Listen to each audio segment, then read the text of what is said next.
Hi parents. So as today it indicates, what we are going to study is what to teach toddlers.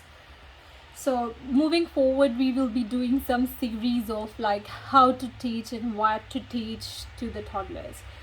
As I always say that teaching is does not need any rocket science, it just need a right motivation to complete it basically, and that's what we are going to do today. Whenever we are teaching toddlers, what is most important thing when we are teaching them? That we have to teach them one thing at a time. We should have a schedule for it and we should organize, right? Once you finish the activity, it to develop a skill of organizations in future, we need to make sure that kids are organizing once they are done with the activity.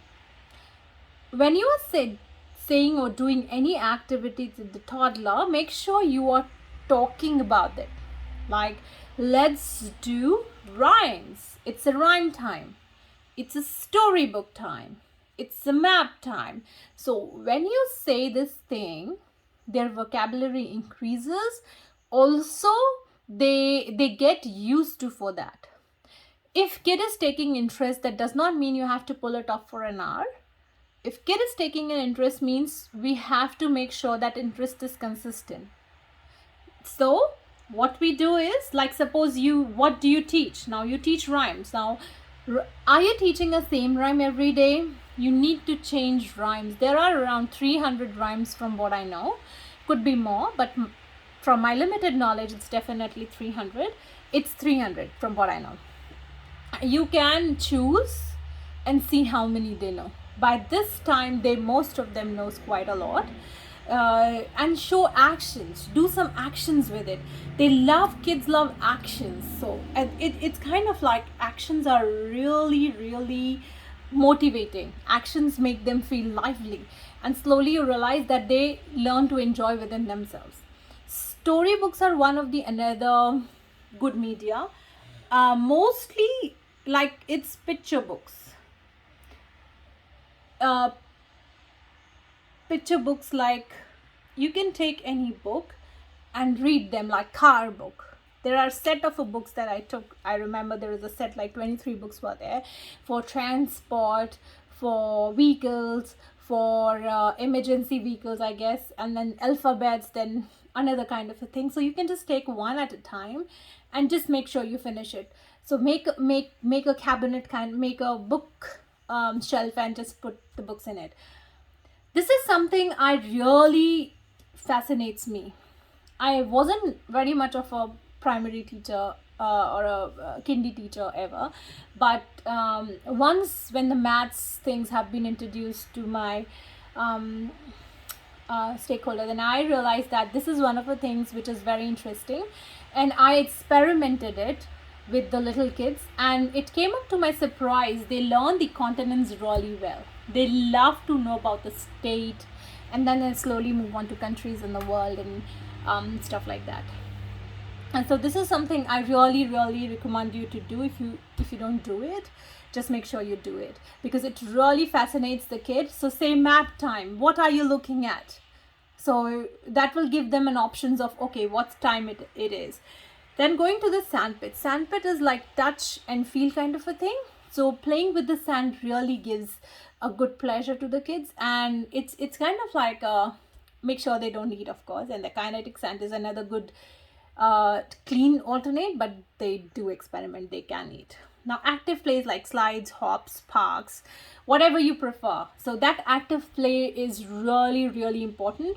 If you have a limited space, just make some hopping range in the house, or get something like that, hopping rope or something like that, to make sure they are active during that period of time. Now crayon doodle is one of the very favorite thing. Just make sure you get a shelf, the board from IKEA, and then they can just, okay, it's my crayon doodle time, and they doodle something and draw something, and they learn to draw lines and stuff like that. And you don't have to be that particular, but they're just developing a Picasso within themselves basically, and learn to hold things basically. So that's a very good activity. Now count again. When I'm telling that Teaching does not mean you have to be really making them sit and you just don't have to be very academic teaching.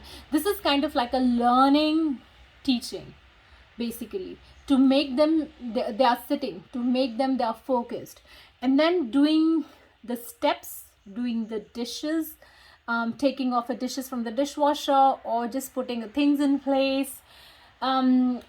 Just get the mat which is friendly if anything fall, if it is of a glass, because I believe that we don't have to develop that fear of using glass with the kids. We have to make them safe as well, and also we don't have to like panic if they're using that. Touch and feel, this is very interesting, because some of the kids don't like to touch grass. Some of the kids don't even like to put their legs in grass, and they always wear sleepers and socks and just don't want hardwood floors, basically. And that's like touch and feel thing. I feel that it is very important to touch and feel the things and just hop on them and have fun with it. So the touch and feeling of a wood, oh this is wood, oh this is a steel, oh this is grass, and these are pebbles, and they pain, so next time they automatically wear their shoes. So it's really fun to explore different kind of things.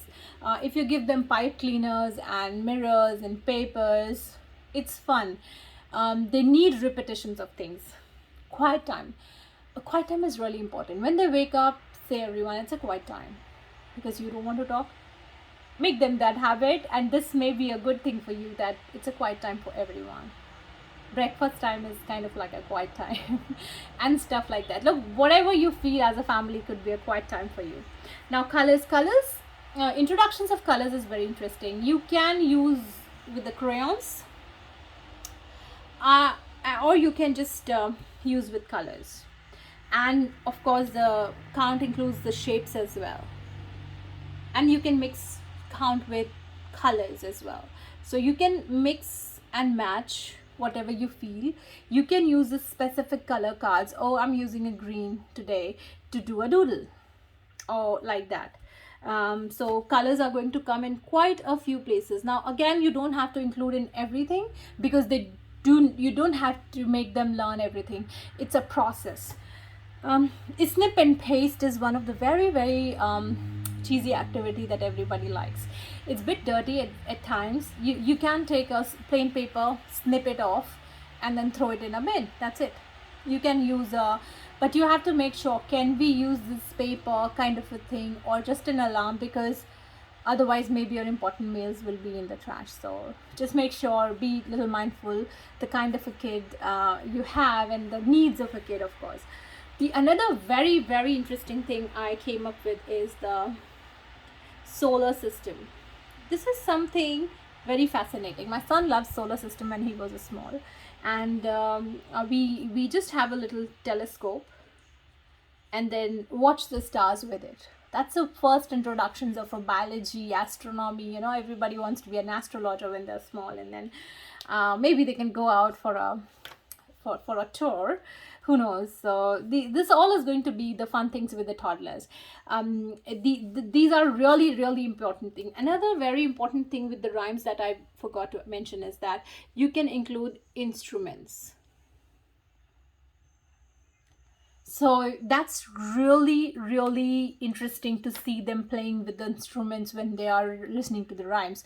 So basically they are developing a coordination, hearing a voice, listening to the voice, getting focused on things. So all the activities are very interesting, and they make kid feel pleasure. Sometimes I have this one is a small one, because this is on my table. You can use a bigger one. They have like, you can press it, and then you can use your version, whatever suits you, or you can have a simple map of a specific place as well. And these are really very interesting things to use for the toddlers. Important thing with everything is they love routine. Routine makes your life easy, routine makes their life easy. It's sometimes not happy, they are not happy if the schedule is shaken a lot, and of course in the end you are not going to be happy as well. The second most important thing is when you are teaching all these activities, you can design your day the way you like it, and then slowly and slowly you move on with the things as they learn, and make do not show all the toys in one go. So you need to make sure that it is just one toy at a time. You're taking it out, you're winding it off and keeping it back. So you might have to repeat it a couple of times, and kids loves repetitions. Storybooks also, I love the Lego blocks. Duplo is one of the very interesting blocks. Of course, who doesn't love Legos? So Lego blocks is a very great time to introduce to them, and holding capacity, their motor skills and everything got really, and they can make a picture out of the Duplo thing, and make a building out of it, make a rings out of it. I know that kids started very early these days. Few kids start at 10 months as well, or 8 months as well. But this is just as telling them in the form of a stories, and another step that is addition and promote them talking, because there are a lot of kids who struggle in talking and need speech improvement and stuff like that. These all the activities include some kind of a communications which is not very heavy or less.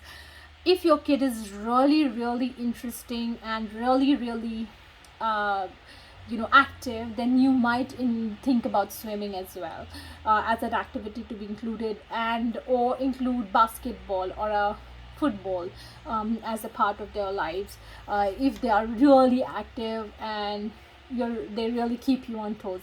That makes them hungry as well, that makes them less of a fussy eater as well. So design your life and your kids life and merge it for some period of time, and you will have a lot of time soon. I hope you like this video, and have a fun time. Thank you.